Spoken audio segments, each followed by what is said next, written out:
Hey guys, it's Dr. Carl Baird here, and today I wanted to talk about one of the most important lessons I learned in my journey to be a cash-based chiropractor that helped grow my practice a lot faster. And what that lesson is to not care so much.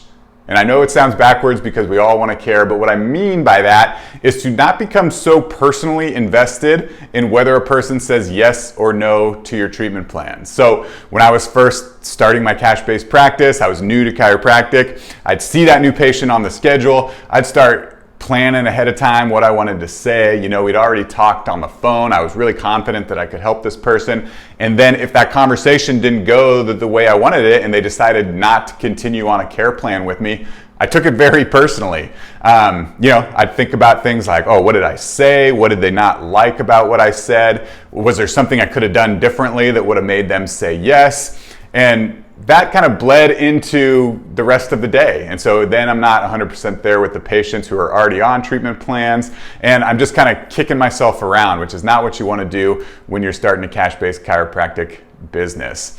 And so it's really important that when you go into your report of findings and you present your treatment plan, whether a person says yes or whether they say no, it has no impact on your day. And one of the things of why this is important is it presents a certain level of confidence. And that is really what people are looking for when they're looking for a provider to solve their problem. They want to feel confident that the person that they're hiring is confident and capable to solve their problem. And if they feel that they are, they're willing to invest money in that solution. Out of pocket, it doesn't matter. I just want you to solve this problem. I trust you that you're the person to do it. But when you come into that report of findings and you kind of have this nervous energy because you really need this person to say yes because you got bills to pay, they kind of pick up on that. They're not going to tell you that directly, but it is like a subconscious thing that people pick up on, and they're going to use that as a reason to say no. But when you go in there and you don't really care, you say, whether you say yes, whether you say no, doesn't make any difference on my day. That projects a certain level of confidence that people are really going to be attracted to.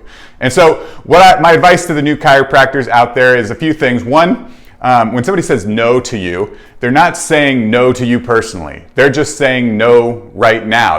There might be a lot going on in their life that they're just not ready to invest in this. And so I'd strongly recommend you have a follow-up system. I'd say about a third to a half of my patients originally say no, and then I follow up in a month's time, 2 months' time. I've had it up to a year where I've followed up once a month to make sure they're doing okay before they finally say yes. So that's lesson number one, is that they're not saying no to you, they're just saying no, not right now. And if you have a good follow-up system in place, the chances, if they really did like you as a person, they might be back in just a few months' time.